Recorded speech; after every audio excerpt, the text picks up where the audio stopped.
Hey guys, welcome to another episode of AndyMakes. This one is slightly different, and yeah, I'm testing out this new podcast idea. We don't have a name for it yet. Busy working on something around maybe impact sessions, looking at the impact that people are making through their charity or social enterprise, but also the impact on just themselves as people, the mindset, skill sets, and tool sets that they're working through. And so this week, I'm not sure how often I'll be posting them, but this week I managed to catch up with Dickson from OKE Charity, and yeah, we talk a little bit about how OKE came about, and some of the learnings that he's sort of been through, being an immigrant to New Zealand, trying to get a charity set up, going through the growing process, and some of the inspiration behind their charity and the work that they do. I hope you enjoy it. Please let me know in the comments how you find it. Just want to add to the unofficial sponsor of this first podcast, that you can call it, is by Ngāhere Communities. So Paul and I were catching up as part of my job at Ngāhere Communities, and so I just want to say thank you to my boss and also to the company for allowing me to do stuff like this, to get people on board.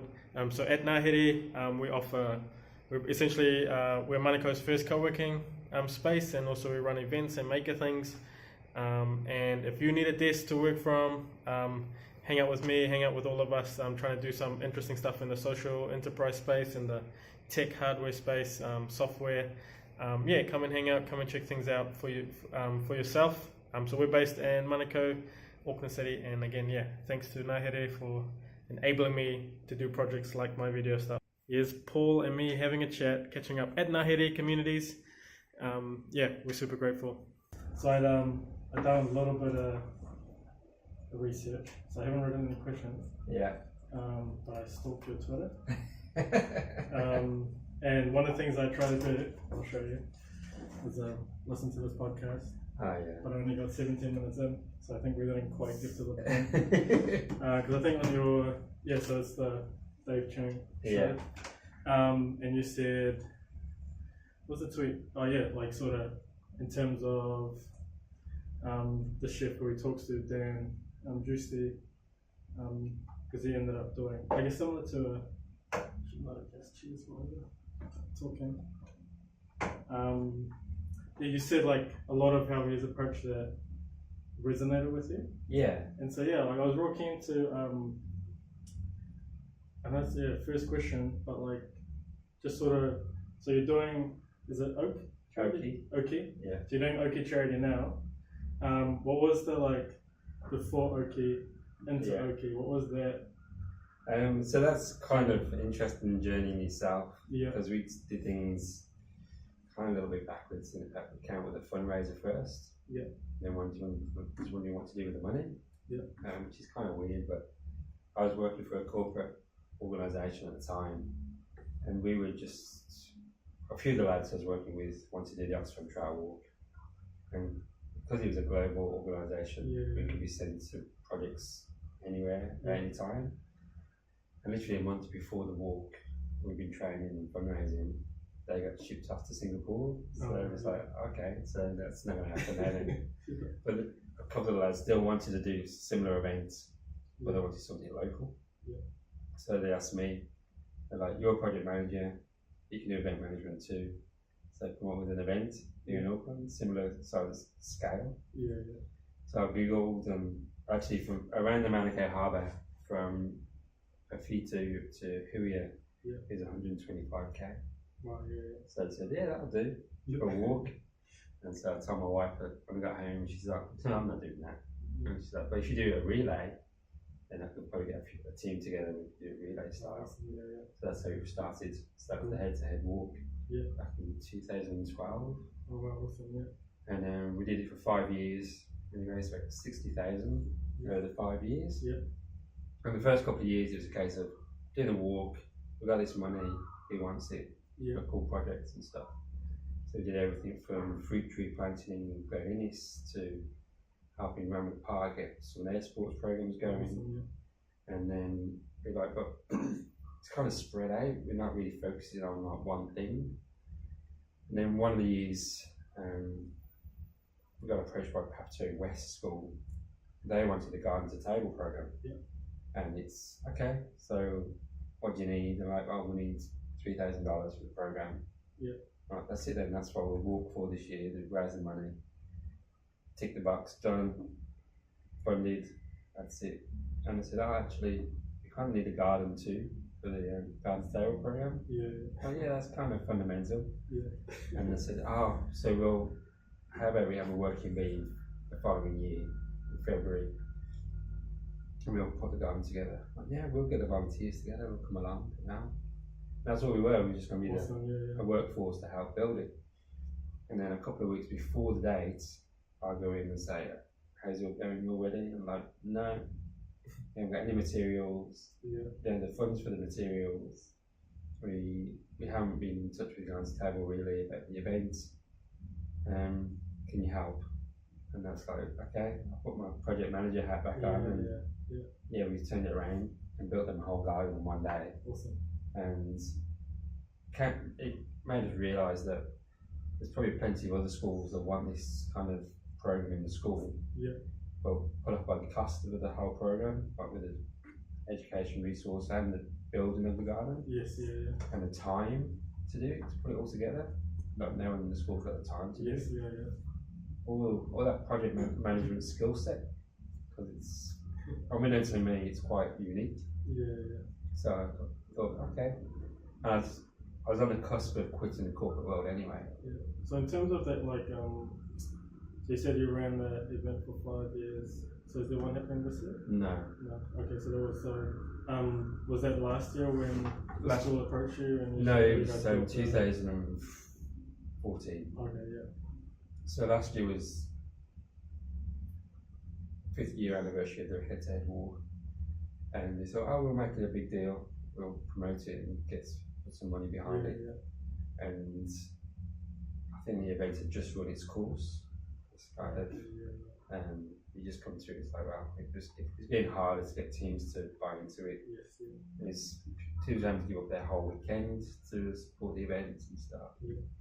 And in the end, we just looked at the numbers, and it just didn't make sense to keep doing it. Yeah. And it's just like, there must be an easy way to make better money from an event or a fundraiser. So we just put that one to bed and say it's a good lesson learned. Awesome, yeah. It did its job, created a charity from it. Yeah. And so it's just that path that sometimes you just have to let go of things. Yeah.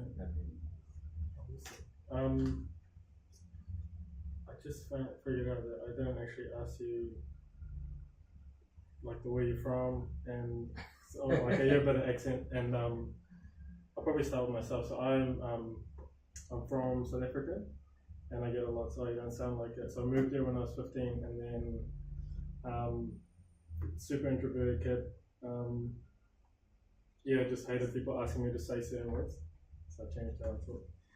And then from there, so pretty much so that was 2004, finished school, 06, and then 07 did a gap year, and then since 2008 till pretty much now been involved in some form of like community development thing. Yeah. And I trained to be a teacher in that same time, so taught in a primary school and then intermediate. And I guess one of the reasons why I found Twitter to be an interesting place to sort of learn about you and about, I only looked probably the last 2 months of tweets, is I got my first job through Twitter as a teacher. And so it's a super interesting platform, and I quite enjoy it.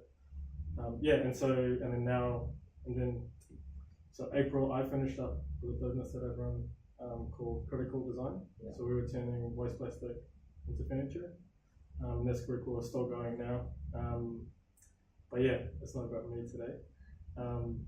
Let's like just a little bit about where you're from. Yeah, so it's quite. I grew up in Birmingham in the UK. Yeah. So born and bred Brummie. Grew up on a council estate with divorced parents, so that was kind of challenging as a kid.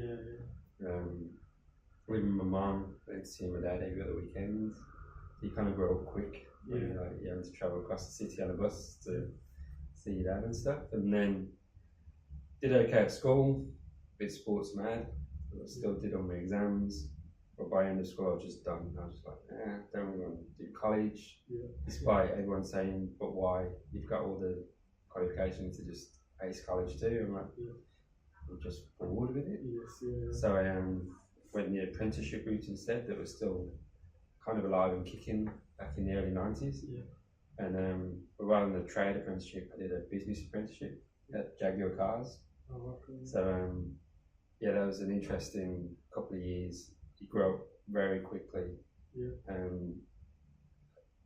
Working next to guys on the manufacturing line and stuff. And the unique part of it was that you actually just spent 3 months in various departments within the organisation. Yeah.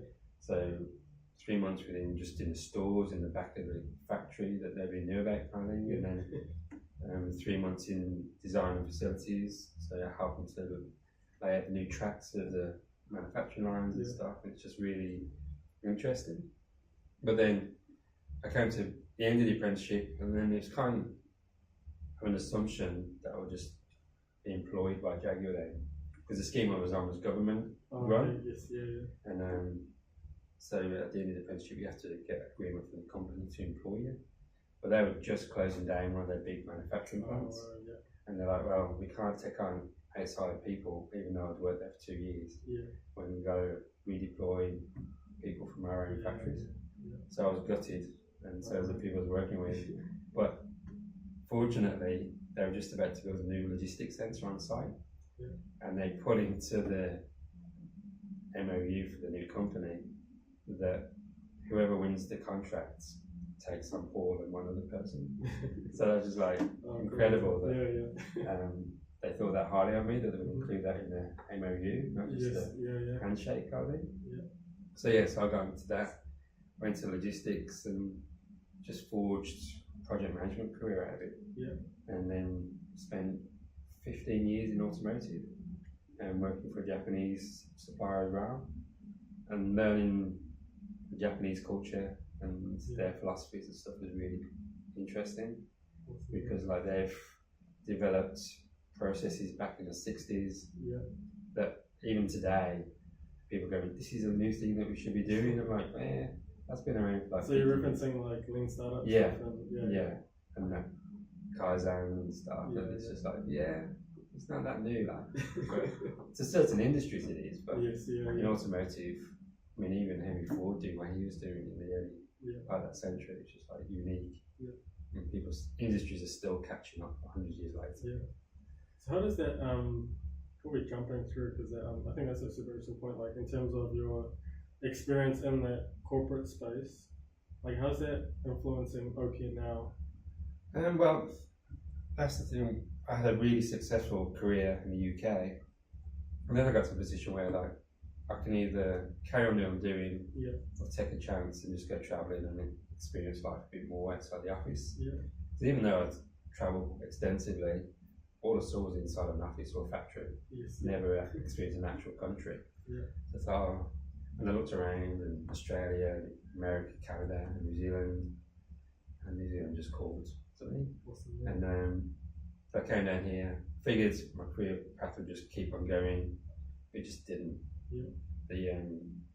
My experience and achievements just wasn't acknowledged. I didn't want it because I didn't have New Zealand experience. It's like, but look at my CV, I've delivered everywhere, and this just wasn't accepted. So that got frustrating. And then it came to the crunch where I was just like, nah, I'm done. I don't have to prove myself anymore. I've already done it. And so I thought, and when we did the Papateri West Garden, it just dawned on me that the skills that I've been using to deliver multi-million-dollar projects, I could actually use for good instead. And deliver these gardens and when people come to working bees, and we managed to clear a site, build an entire garden, like raised beds, tool shed, greenhouse, everything in one day. They're like, how did you do this? Because it's just all planned, working up to it. It's not like overnight, we just thought, we'll do a garden tomorrow. There's about 3 months, 4 months of planning that goes into it to make it happen. So. Awesome. I've just the thing, like I've become more mindful of my need for planning. So we had over the summer we had one of those warehouse pools, the ones with the poles and the canvas thing just above the ground. And then it came to March, and I was like, okay, I need to take the pool down. But Auckland being Auckland, it was raining every weekend, or like it'll be fine for like a couple of like hours, and then it start raining. And in my head, I thought, oh, I need. It took me ages to put it together, so I thought I need the same amount of time to take it down. Yeah. And then one just afternoon in July, I put the raincoat on, and it took me half an hour to pick it down. and I approach a lot of tasks like that now. I was going like, what are the, this like, why am I making this like such a big deal? Yeah. If I just give it a go, the first part of it, then maybe the rest will sort of fall into place. And if it does get too long, I can stop if I wanted to. But I'm sort of digressing a bit.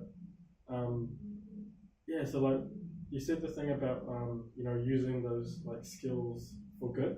Yeah. Did you have a moment where like that became part of your like just how you see things? Yeah, I mean it's when you see the gardens being used by the kids. Yeah. And especially because we moved the working bees from weekends to during the week. Yeah. And that was a light bulb moment that was suggested by one of the teachers at Upswell East. Yeah. And because then, the kids aren't turning up on a Monday morning going, hey, you've got a new garden, thanks to whoever built it. They've actually seen the garden being built by their parents, the teachers, and at the end of the day, they come and go, wow, they've just built this for us. Yeah. And you're thinking, this is kind of the reason we do this. It's like, and it's those moments that keep me going on, that doing what I'm doing, because it's the easiest option would have been just to take up one of these jobs that comes through from Seek every week and just say, look, the money's ridiculous. I could just be sitting there just helping to deliver a project that a new road's going to go in somewhere and stuff, or new building's going to be built. Yeah. But there's the bank will be happier, but nobody else really. There's no real job satisfaction there. Yeah. Not to the scale of building a small school garden. It's So how do you what's the I don't want to load the question too much, but maybe like a question is like it's why do you do it, but also like what drives you in the direction of OKE, like you mentioned about I guess job satisfaction, and I guess it's that, again, it comes back to that project management mentality that you don't finish until the job's done. Yeah. And I just don't feel like the job's done at OKE yet. And it's like, if it was to quit now, it'd be like kind of on the cusp of it being something really special. Yeah.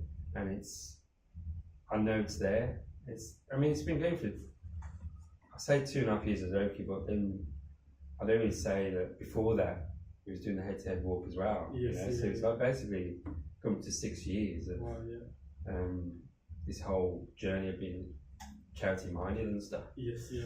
And you think, you just put so much effort into that. Yeah. And don't get me wrong, some days I'm just like, no, forget it, this is it. I'm just going to go and tap on one of the doors that I know and just say, look, give me a job. Yeah. And I could be working on Monday. Yeah. And it comes down to my wife as well. Yeah. Because she's the one that supports me, encourages me, gives me the kick up the arse when I need it and stuff.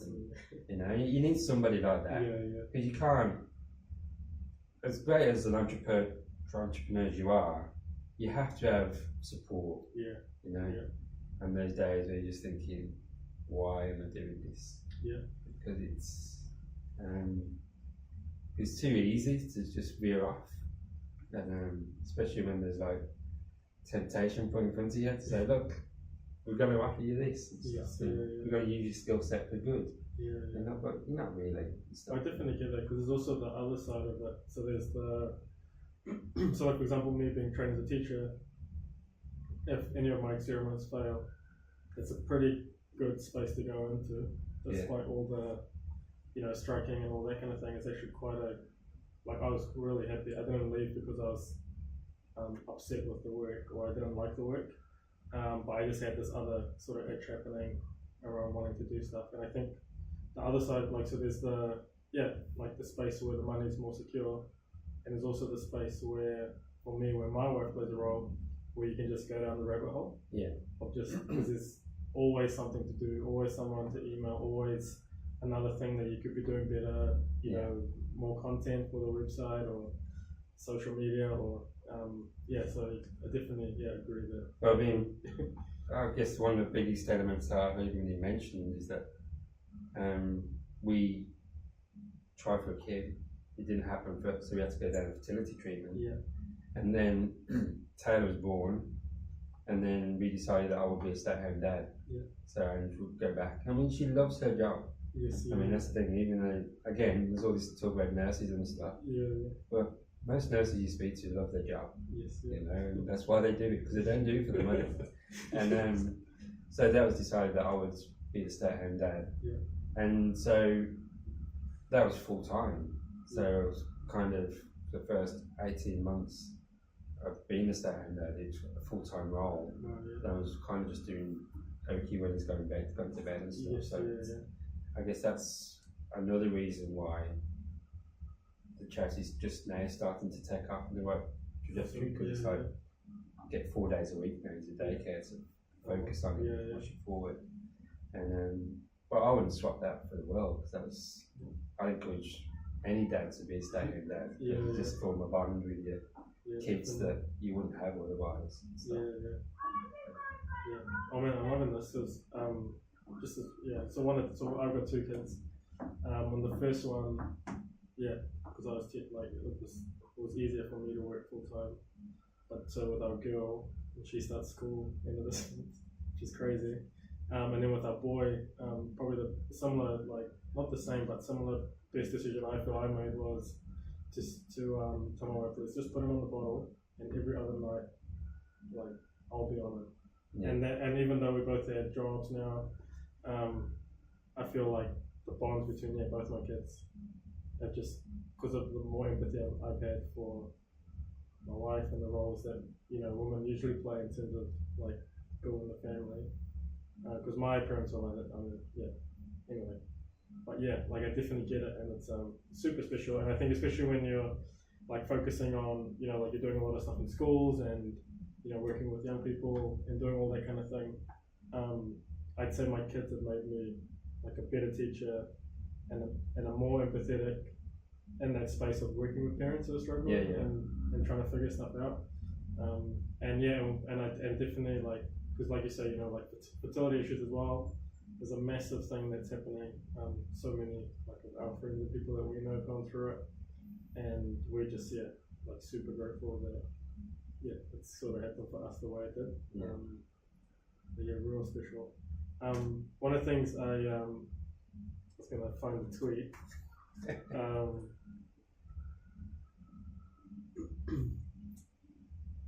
And this one's from earlier this month, and you probably know which one I'm talking about when I say it, but you applied for about 125k in grants, and 0 of them came through.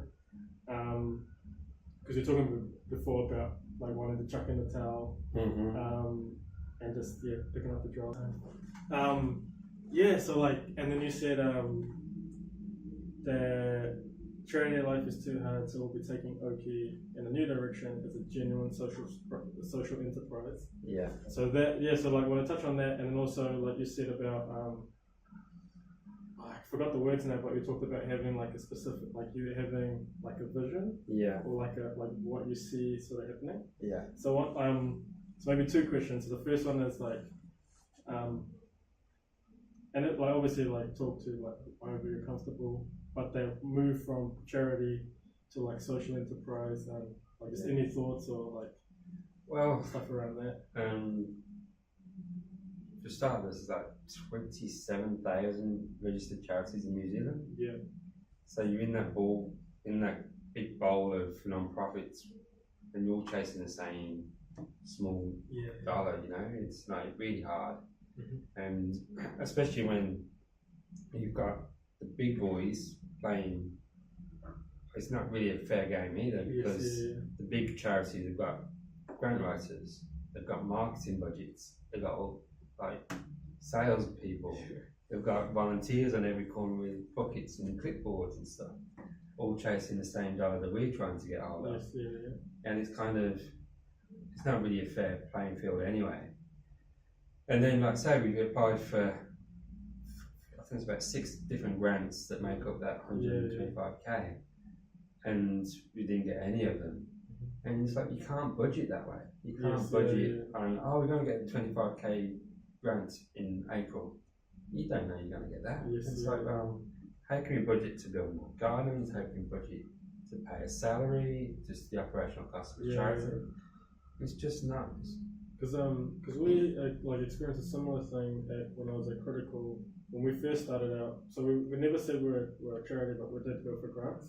And one of the things that we noticed within the first year and a half was, and then someone else sort of gave me the words, and they call it like sunset funding. Yeah. And so you're a new person in play, you're funding, sort of supporting a little bit of work, and then just gradually over time, there's people are less interested in the same thing or stuff, and so so definitely again so understanding that tension between what you want to do and then also what you sort of now need to do to make it work. And running with volunteers is great to begin with, but if you really want to make headway and stuff, you've got to have like paid people with their expertise and stuff behind it and like involved in it, and it's their job to like push things forward and stuff. And that's why treating it more as a business than a charity, I think, will help us progress and move forward. Awesome. And I don't know, social enterprise is kind of the buzz thing at the moment. But that kind of model, I think, does work. And we've already proven that our end purpose works. It's just like, how do we keep funding what we want to do? And I mean, what are some of the ideas around that? So we've got the app that we're going to be launching in the next few months, and that's basically born from, we built our gardens, everyone's happy, then the teacher's like, that's great, but how do we use it?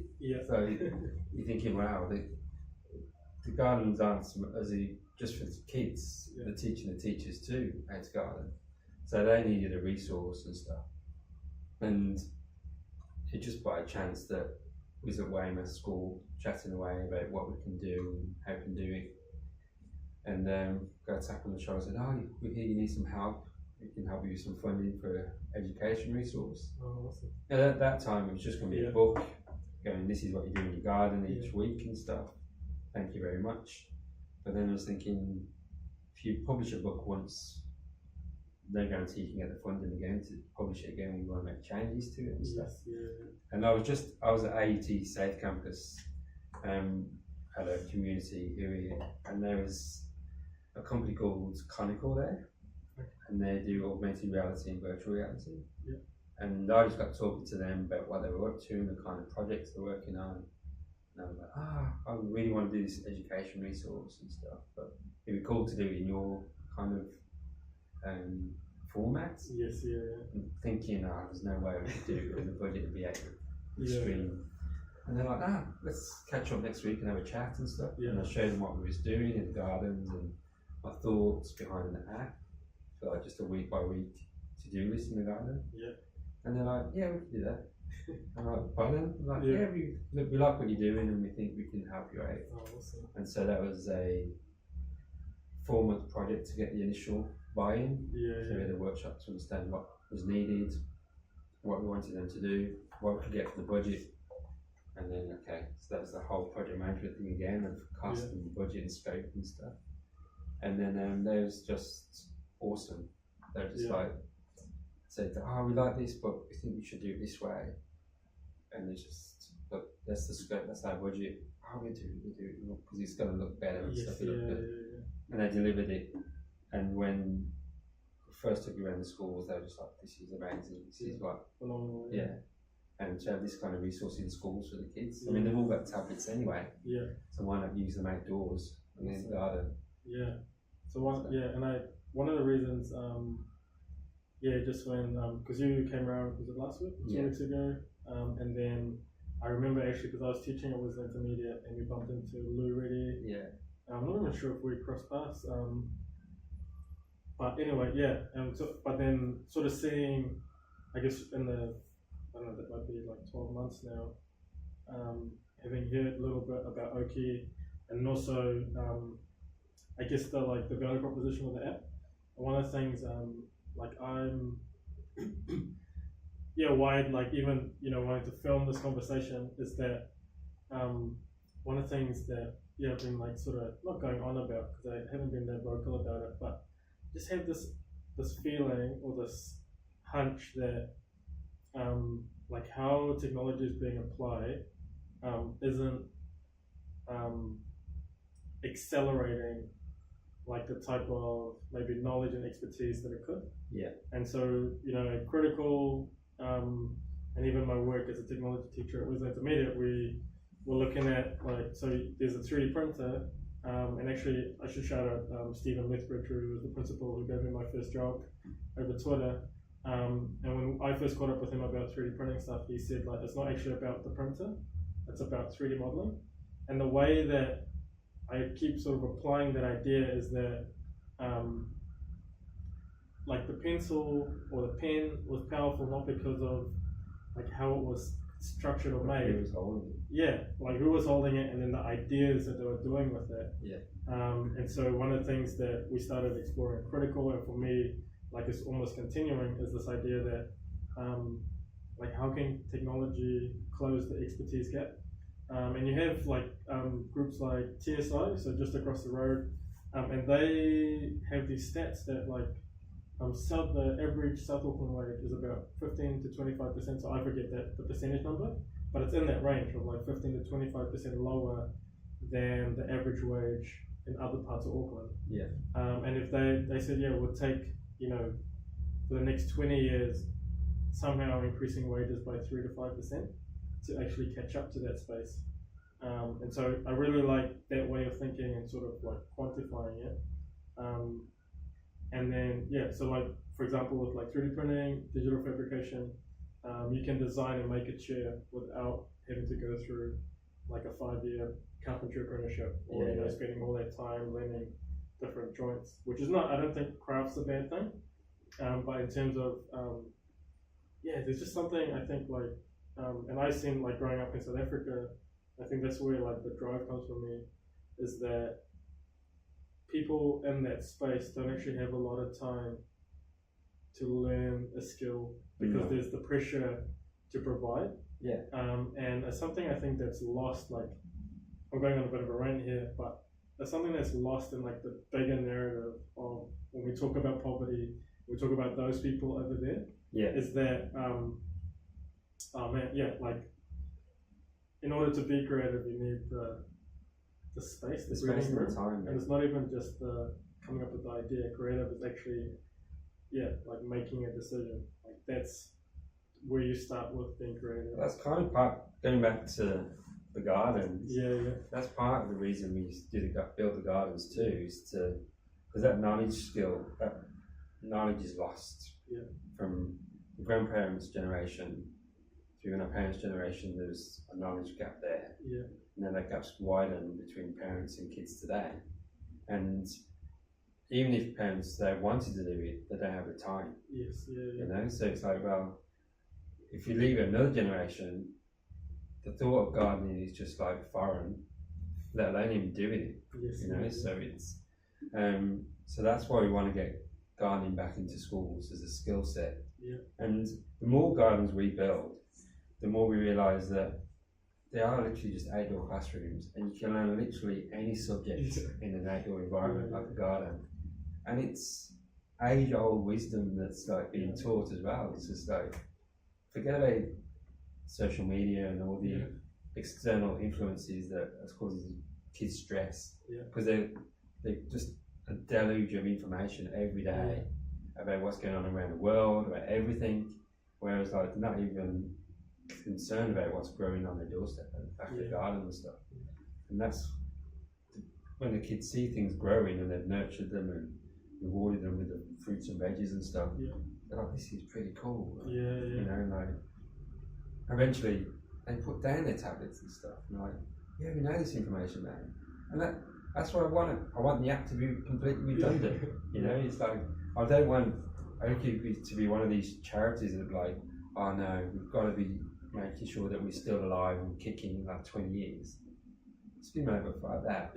I want OKE to be completely redundant in the gardening space. Yeah. Because we would have built a garden in every school in New Zealand. Yeah. And it's like, and then there's kids are learning everything from empowerment of let's see our garden to look after. Yeah. They're going to be able to nurture it. They're going to have this massive skill set. Yeah. And it's like, well, if we give a crap about that, they might give a crap about the community more and stuff. Yes. Yeah. And they might think, it was hard to grow that. Yeah. Certain veggie. But I persevered and I got on with it. What else can they do that might be too hard? But if we give a bit more effort and get on with it, it's those skills that. And that sort of reminds me. It's actually Lou really, and he'll probably watch this. He watches all my videos. So he'll love that he's getting the shout out. But when I was at Wesley, he reminded me that like even if you think about behavior management or like a young person's behavior, that most of, even for us, like most of our behavior has been taught explicitly or implicitly. And so what I like about what you're saying is that just the act of like growing something and experiencing those feelings around, so for example, even just for myself, like planted some sunflowers with my daughter the other day, same bed, but one side's sprouted and the other side hasn't. Yeah. So she's nearly 5, but so we're talking like what did we do wrong? Yeah. Just all those kind of things. And so and then also with like mindfulness being like sort of trending at the moment as well. And also maybe like I'd imagine I'm in South Auckland, like most of the young people at the moment are Māori or Pacific there, and so the opportunity then for that sort of, I guess, that full circle around wholeness and connectedness to whenua or the land, and just how that even impacts on health and well-being, mental health this week. This week. Awesome. Well, that's the thing with the app. It's currently purely gardening and what to do with our week, season by season. But we want to get more curriculum stuff in there, and then ultimately we want to get the Hawara philosophy back into there, because it fits nicely with the 4 pillars of that. The 4 seasons. They can concentrate on one pillar per season. Awesome, and it's like and to learn that in the garden space, it's easy to interact and stuff, and just see it for yourself how it works. And I mean, it is a good week to acknowledge the whole mental health aspect of gardening, because it's proven. I mean, my granddad was chairperson of the allotments in Birmingham in the UK, like a massive allotment space, and he gardened until his like early 70s, and then ill health, he had to quit and stuff, and they was actually closing down a lot of the allotment spaces, and within 2 years he was dead. And I'm still positive today that if he was still going then to that allotment on a daily basis, he would have lived a lot longer. And just because it's his space to just escape and just like enjoy, and just, so it's both physical and mental. It's just and we see it every time we go to a school that the kids, you hear stories about kids that have been struggling in class. We go to the garden, chill out, enjoy it, come back, and they're kind of different kids coming back into the classroom now. And so there's another incentive to just keep doing what we're doing. Definitely. And I don't mean to like interject lots, but I had that similar experience where one of the philosophies that sort of kind of became about my teaching was like we're gonna make first and then learn anyway.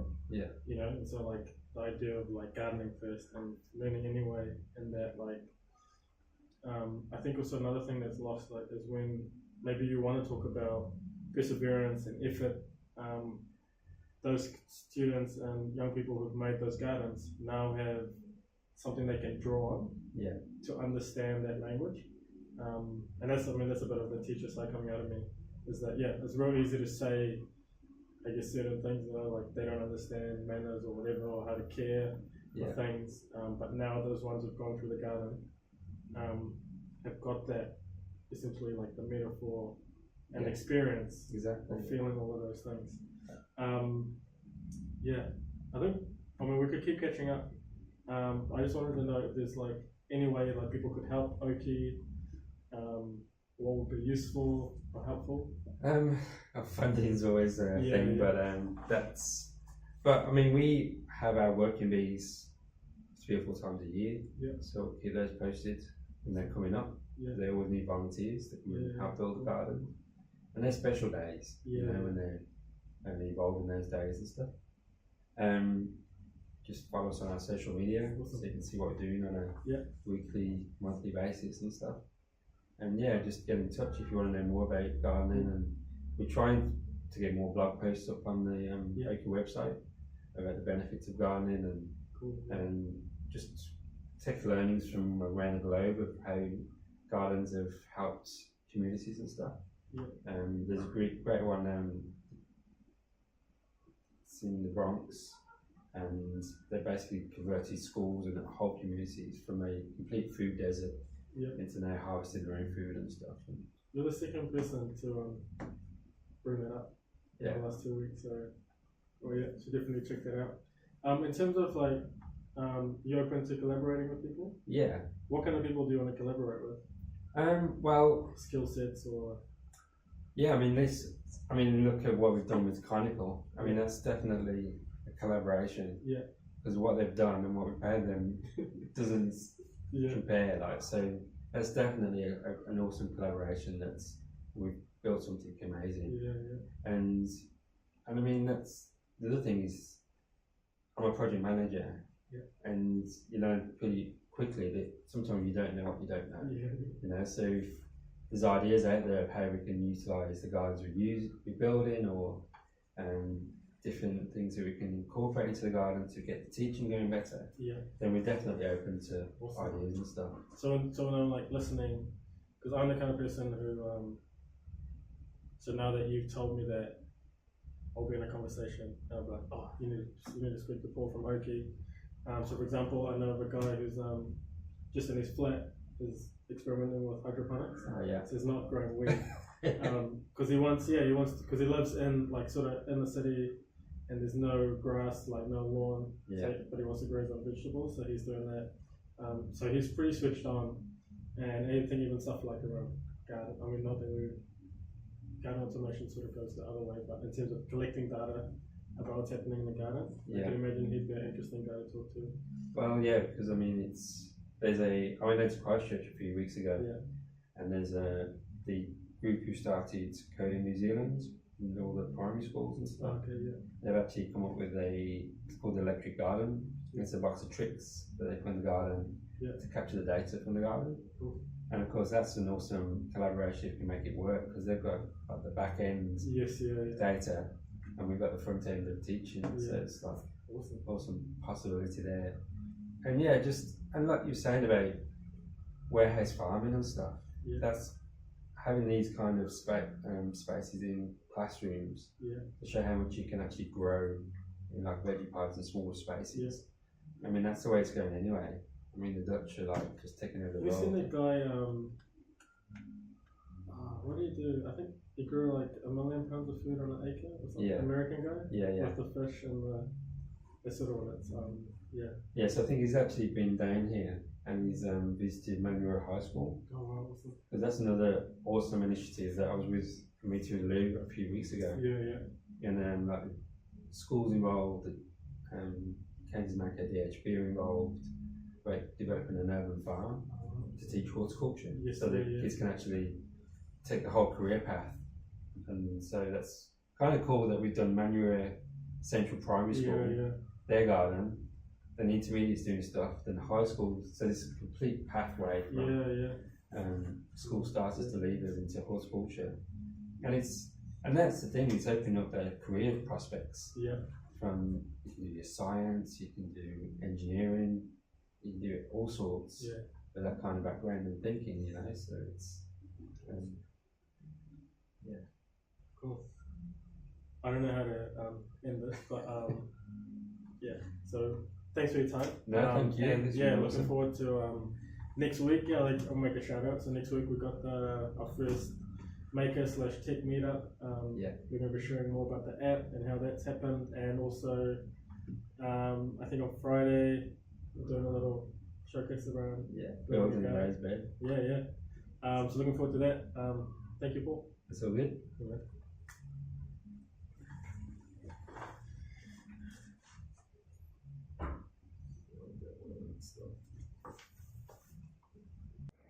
Okay guys, so just signing off properly. Thanks for watching. Thanks for listening if you're listening on the podcast. Really appreciate your attention and time. And yeah, if you like videos like these, please subscribe. They mean a lot. And yeah, we'll see you in the next one. Peace.